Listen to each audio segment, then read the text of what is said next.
Hello back benchers, welcome to our YouTube channel back bencher पाठशाला।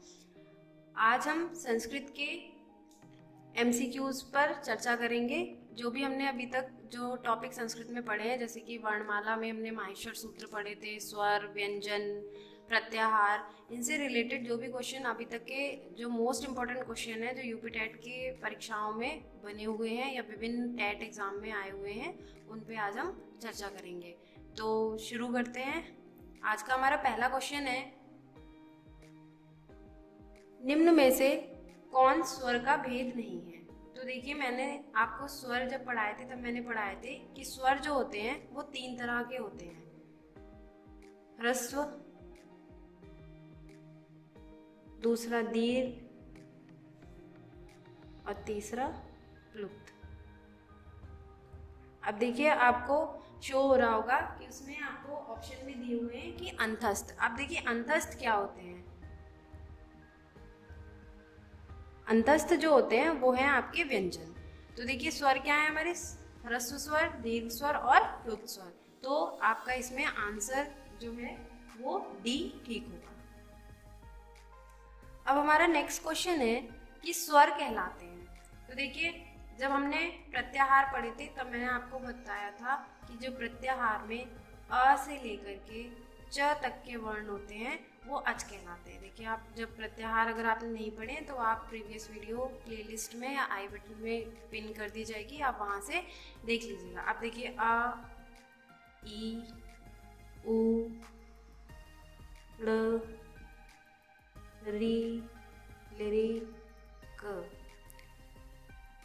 ए, ओ, इस तरीके से ए, ओ, च। अब देखिए, इस तरीके से क्या होते हैं, आ से लेके चा तक के वर्णों को क्या कहा जाता है, अच कहा जाता है। तो इसका आपका ऑप्शन 1 ठीक होगा।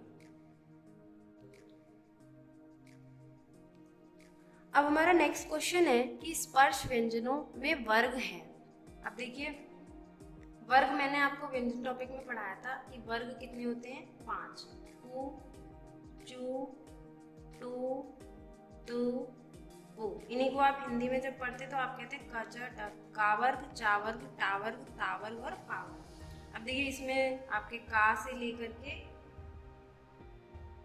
ग तक के होते हैं, इसमें आपके चा से लेकर के यहाँ तक के होते हैं, इसमें टा से शुरू होकर के आपके न तक के होते हैं, यहाँ ता से शुरू होकर के ना तक के वर्ण होते हैं और यहाँ पा से शुरू होकर के मा तक के। इसमें जो पहले पहले वर्ण होते हैं इन्हीं के इससे यहाँ पे हम का वर्ग, चा वर्ग, टा वर्ग, ता वर्ग और पा वर्ग, इस तरह से आपके कितने वर्ग हैं, 5 वर्ग हैं। तो आपका ऑप्शन 2 जो है वो ठीक है।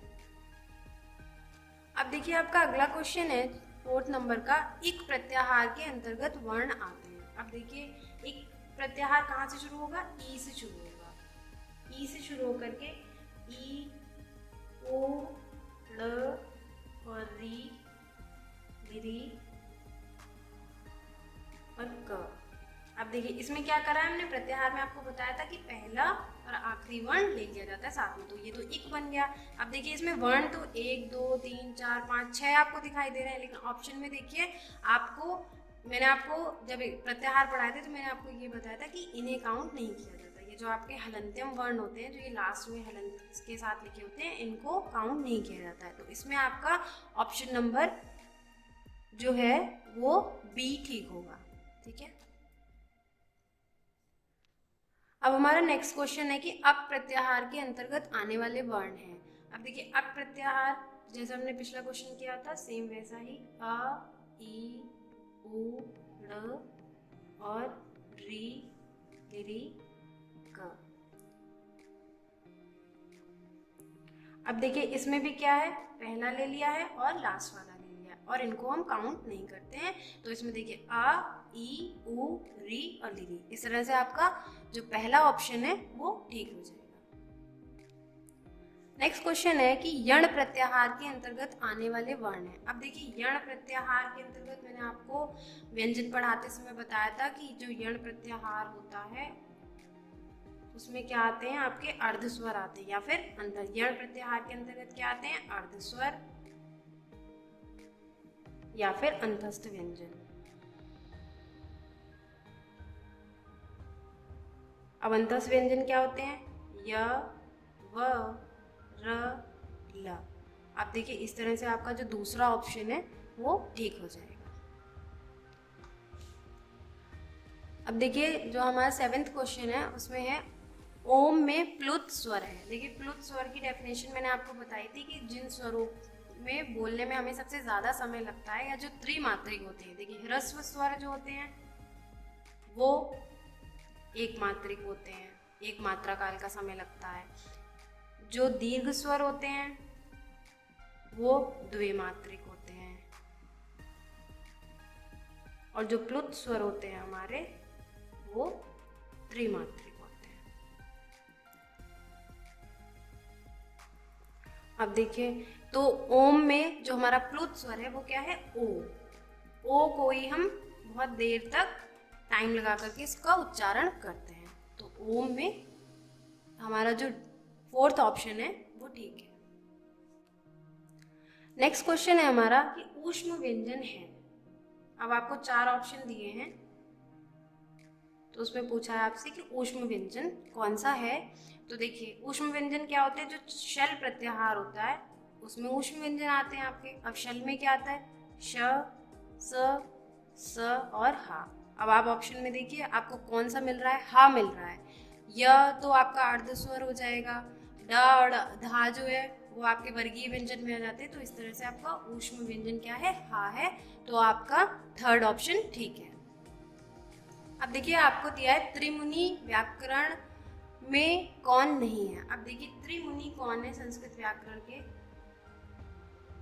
पाणिनि जिन्होंने व्याकरण लिखी है पूरी, पतंजलि जिन्होंने महाभाष्य लिखा है, और कात्यायन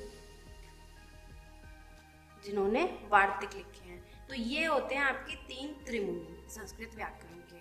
तो इन्होंने क्या लिखे हैं? आप ध्यान रखिएगा, वार्तिक लिखे हैं। इन्होंने संस्कृत व्याकरण पे महाभाष्य लिखा है और ये तो व्याकरणकार है, व्याकरण के रचयिता है। तो इस तरह से आपका जो 1st ऑप्शन है शाकल्य वो त्रिमुनि में नहीं है। अब देखिए नेक्स्ट क्वेश्चन है आपका कौन स्वर ह्रस्व नहीं है। अब ह्रस्व स्वर क्या होते हैं? जिनको बोलने में हमें एक मात्रा काल का समय लगता है, जैसे आ, ई, उ, री और ली। ठीक है। अब देखिए आपका जो ओ वाला मतलब जो 3rd ऑप्शन है आपका ओ। अब देखिए ओ जो है वो अ प्लस ऊ से मिलकर के बनता है। तो देखिए ये क्या हो गया? इसकी एक मात्रा और इसकी एक मात्रा। ठीक है। तो ये क्या हो गया? द्विमात्रिक, और द्विमात्रिक तो दीर्घ होते हैं। तो इस तरह से आपका जो 3rd ऑप्शन है वो राइट आंसर होगा इस क्वेश्चन का। नेक्स्ट क्वेश्चन है कि माहेश्वर सूत्रों में निम्न में से कौन सा वर्ण सूत्रांत में 2 बार प्रयोग हुआ है। तो देखिए इस क्वेश्चन का आंसर है हमारा जैसे अ, ई, ओ, ल। एक बार न आ गया, और जब हम लड़ लिखते हैं तो देखिए ये जो सूत्रांत मतलब सूत्र के अंत में जिस वर्ण का 2 बार प्रयोग हुआ है वो न है। इसी तरह से आपसे एक क्वेश्चन और पूछा जाता है कि कौन से वर्ण का 2 बार प्रयोग किया गया है। तो हा का 2 बार प्रयोग किया जाता है। जो माहेश्वर सूत्र में जो वर्णमाला दी हुई है उसमें हा का प्रयोग, जैसे हैवरट से शुरू होता है और हल। तो इस तरह से वर्णमाला में अगर सूत्रांत कह दिया जाए या इत संज्ञक वर्ण पूछा जाए कि कौन से इत संज्ञक वर्ण का 2 बार प्रयोग हुआ है तो ण का। और अगर किसी वर्ण का पूछ लिया जाए तो आपके ह का 2 बार प्रयोग किया गया है, एक हैवरट से हा में और एक हल के। नेक्स्ट क्वेश्चन है आपका कि अष्टाध्यायी ग्रंथ संबंधित है। तो देखिए अष्टाध्यायी आपको पता है कि ये व्याकरण से संबंधित है और इसकी रचना करी है पाणिनि ने, और इसको अष्टाध्यायी इसलिए कहा जाता है क्योंकि ये 8 अध्यायों में बटा हुआ है। ठीक है। तो इसका ऑप्शन ए ठीक होगा, फर्स्ट। अब देखिए नेक्स्ट क्वेश्चन है हमारा ऊष्म वर्णों का बोधक प्रत्याहार है। अब देखिए ऊष्म वर्ण अभी मैंने आपको पिछले ही किसी क्वेश्चन में क्लियर किए थे कि ऊष्म वर्ण के लिए जो प्रत्याहार यूज किया जाता है वो शल प्रत्याहार होता है। तो उसमें क्या क्या आते हैं आपके श, स, सा और हा। तो आपका ऑप्शन नंबर जो सेकंड है वो ठीक होगा। अब देखिए नेक्स्ट क्वेश्चन है हमारा 14th, शर प्रत्याहार के अंतर्गत आने वाले वर्ण नहीं है। अब देखिए जो शर प्रत्याहार होता है हमारा उसके अंतर्गत आते हैं श, स और रा। ठीक है, तो यहाँ से शुरू होता है और यहाँ पे ये समाप्त हो जाता है। तो ये फर्स्ट लिया और हमने यहाँ से लास्ट ले लिया, तो कौन से आ रहे हैं श, स। लेकिन राज मैंने आपको कई बार बताया कि जो इत संज्ञक वर्ण होते हैं वो काउंट नहीं किए जाते। तो ये 3 वर्ण है, तो आपका जो फोर्थ ऑप्शन है र वो सही होगा इसका। नेक्स्ट क्वेश्चन है हमारा, महर्षि पाणिनि ने संस्कृत की वर्णमाला को विभाजित किया। देखिए बहुत ही सिंपल सा क्वेश्चन है कि संस्कृत की वर्णमाला को 14 भागों में डिवाइड किया उन्होंने। अयुड़ से शुरू होती है ये वर्णमाला और फर्स्ट से और 14वां सूत्र जो है इसका वो है हल।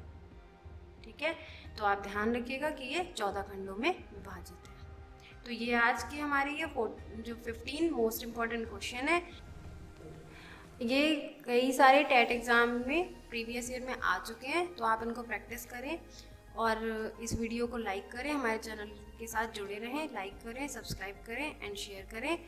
Thank you so much.